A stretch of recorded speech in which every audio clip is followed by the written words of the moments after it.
Carlos, ito po sinasabi ng DOLE, meron daw po silang 1.2 billion pesos no, na suporta or ayuda para po sa mga affected workers. Ang question po dito, enough po ba ito? Sapat na po ba ito doon sa mga affected workers natin ngayon?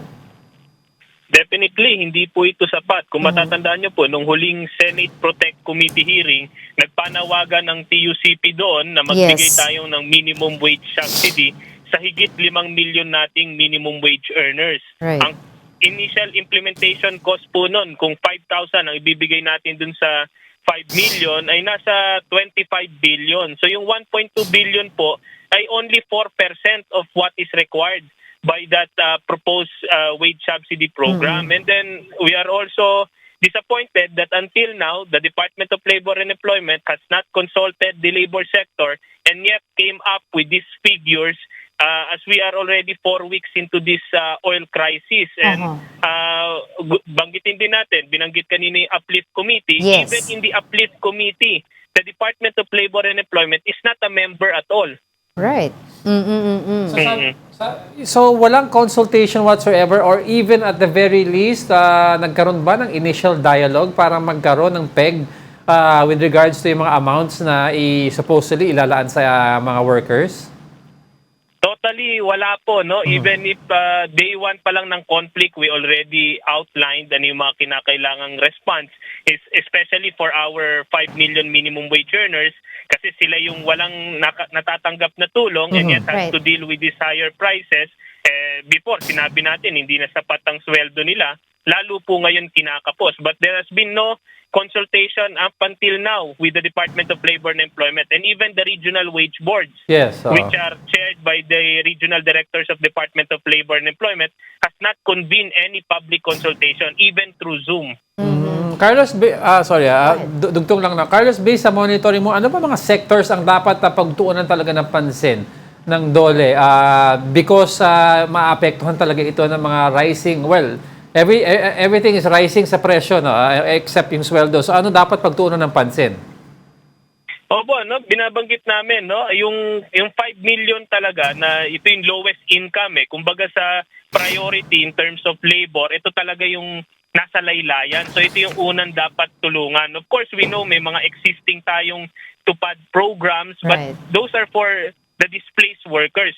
The minimum wage earner, yung 5 million, have been working all their life even during crisis because sila nga ay minimum ang kanilang sweldo pero wala tayong binibigay na tulong sa kanila. And then of course, hindi pa natin binabanggit what if in the next couple of months, because if we look at the scenarios of no less than the DepDev, unemployment rate could rise up to as high as 6% unemployment. So napakalaki po nun. At ito pa yung ating mga OFWs who are being repatriated, if yung nandito nga sa atin, hindi makahanap ng trabaho dahil nag-record high unemployment tayo yung last January 2026, the highest since the pandemic, lalong wala akong aabutan yung ating mga OFWs na mapipilitang umuwi. But at this point, Carlos, ano po ba yung immediate demand ng TUCP sa ating gobyerno? Meron po ba kayong gusto na wage hike, fuel tax suspension? Go ahead po, sir.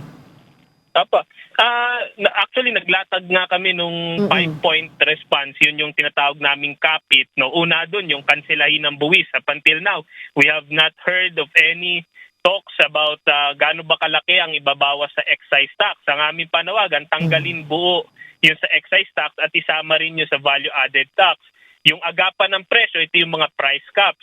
Actually, dapat matagal na itong nangyayari. Kaya lang, yung dineklara ng gobyerno, instead the state of national emergency, energy emergency lang. So, bitin, hindi natin magamit yung mga price cap mechanisms. And then in terms dun sa wage increase, kami nananawagan, no, both sa House of Representatives at sa Senate, na perhaps it is better to conduct a special session rather than nagbabakasyon yung ating mga mambabatas sa gitna ng isang emergency. And then of course, meron yung wage subsidy na ating pinag-usapan kanina at sa SSS, DSIS at Pag-ibig, nangingi kami sana mag-offer na ulit sila ng calamity loans and then yung loan moratorium, yung mga monthly amortization payment ng ating mga kababayan, wag muna singilin in the meantime.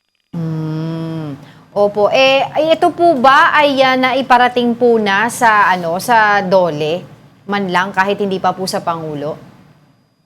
Opa, pinarating ho namin ito, no? Naglabas din kami ng press release, nakipag-coordinate din kami sa mga ito yung binabanggit natin, yung mga GFIs, Government Financial Institutions, kasi may mga sectoral representatives tayo dito. At naniniwala kami na the Department of Labor and Employment has long been aware of this. But unfortunately, they have been largely absent in our crisis response. Sa Pangulo, na iparating din namin, no, kasi nag-announce sila noon ng crisis committee. Right. Na hindi na namin alam kung ano yung mangyayari dyan, kung yun na ba yung uplift committee. But yet again, wala na namang sectoral representative doon or even sectoral consultation coming from the labor sector. So up until now, nananawagan kami, no, sa Department of Labor and Employment at pati sa Palasyo na talagang seryosohin din yung boses at yung kapakanan ng ating mga manggagawa. Kasi kami yung unang tinatamaan dito, pero kami lagi yung huling naiisip at natutulungan eh. Right. So why do you think kaya merong overlook na nangyayari po sa sektor ng mga manggagawa? Dahil po for the past weeks, I think 1 month na tayo since the ongoing conflict sa Iran, ay ang mga nabibigyan pa lamang po ng mga tulong, no, ayuda on their part ay mga drivers at I think yung sa sektor po ng agrikultura, mga mangingisda din. I think po, almost 1 month na tayo sa crisis na to. Pero for the large part of that 1 month, in denial kasi yung stage ng gobyerno natin eh. Una, hindi kinikilalang may crisis. Una, hindi kinikilalang may emergency. Tapos biglang nagdeklara. So that delays all actions eh. Right. And even if you talk about fuel subsidy, nakakatanggap yung ating mga kabayan, tandaan natin na hindi lang nasa Metro Manila yung ating mga kababayan na nangingi ng fuel subsidy. Paano yung mga nasa probinsya?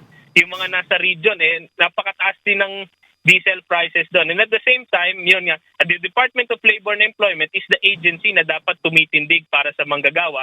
But if it is not active, even in consulting us or even in participating in the crisis response of this government, wala tayong makukuha. Unfortunately, hanggang ngayon, nga yung ating mga manggagawa. Carlos, today may mga ibang gasolinahan na nagtaas na, no? And tomorrow daw, as another round of fuel increases, no? Diesel will probably reach an all-time high.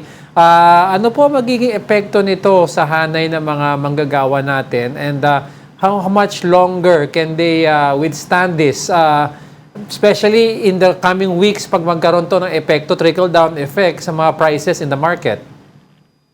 Tama po kayo, no? Pag umabot na ng 150 pesos per liter yung diesel, ay napakatindi ho niyang doble dagok do sa ating mga manggagawa, no? Banggitin ko rin yung mga manggagawa natin sa transport sector na nanghingi ng piso tapos hindi pa nabibigay, kinancel na.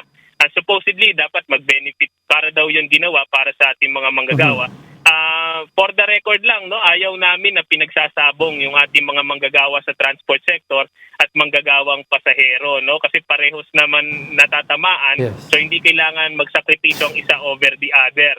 Kaya nga, ito, 150, sinabi nga namin sa isang statement namin, hintayin ba natin mag-200 piso ito bago tayo magdeklara ng state of national and emergency and then invoke the available powers provided under including oil deregulation law that we can actually impose a price ceiling on the price of fuel so we can somehow delay, cushion the impact of oil price hikes until such time that we are able to roll out the subsidy. Kasi ang nangyayari ngayon, tumataas yung presyo ng diesel natin every Tuesday. Ang fuel subsidy natin, almost monthly ang roll out papunta sa ating mga kababayan. So napakalaki ng delay. And then in the meantime, tama binabanggit nyo na in the meantime, manguutang yung ating mga kababayang manggagawa. Okay sana kung noon wala kaming utang. Ngayon, lubog na Sinabi na natin, lubog na sa utang. Hindi na natin alam kung hanggang kailan makakapit yung ating mga kababayang manggagawa. Well, kanina po, no, isa po sa demand po ng TUCP na banggit po ninyo ay yung fuel tax suspension. Recently, last week po, pirma na yung ating Pangulo dito sa emergency powers na ginrant po sa kanya ng Kongreso. Pero sabi po, antay pa po tayo ng 15 days. Pero sa tingin niyo po ba, bakit po nagkaroon ng delay din doon sa aspeto na yon? Kasi nung una sabi nila, minadali nila ang Kongreso, binigyan naman ng ang Pangulo kaagad, nakapagpasa naman sila kaagad. Pero parang natagalan din sa pagpirma. Oo, no, so siguro may mga logistics din diyan, pero conceptually, no, at the outset kasi ang hinihingi ng taong bayan noon ay tanggalin muna, no, i-suspend Yes. yung excise tax. Pero if you would look at the bill na naipasa at na-request ng palasyo, may nakalagay doon na provision pwedeng reduce lang eh. So parang tumatawad din no less than yung palasyo. Magkano ba talagang ibabawas natin? When in fact malinaw na kung talagang gusto natin magkaroon ng impact yung panukala na yon ay full suspension ng excise Right. tax. Yung 10 piso sa gasolina, 6 na piso sa diesel. Kasi kung i-reduce lang natin yon, barya-barya talagang impact lang yon. At the same time, no, kami rin nagsasound na rin kami ng alarm because no less than the ERC warned us that 4 to 5 pesos ang increase per kilowatt hour sa magiging April na electricity bill natin. So that kung kinumpit namin sa 200 kilowatts per hour, that's 1,000 pesos increase in the monthly bill.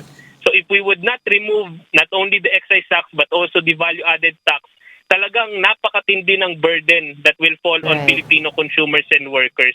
Well, mabilis na lang po, Sir Carlos, kasi on the side of the fence of Malacanang, ang sinasabi po nila ay we are set to lose 130 plus billion, no, kapag tayo ay nagsuspend nga ng tax, ng excise tax, no. Kaya yun din daw po yung parang iniisip nila. Your thoughts on that po?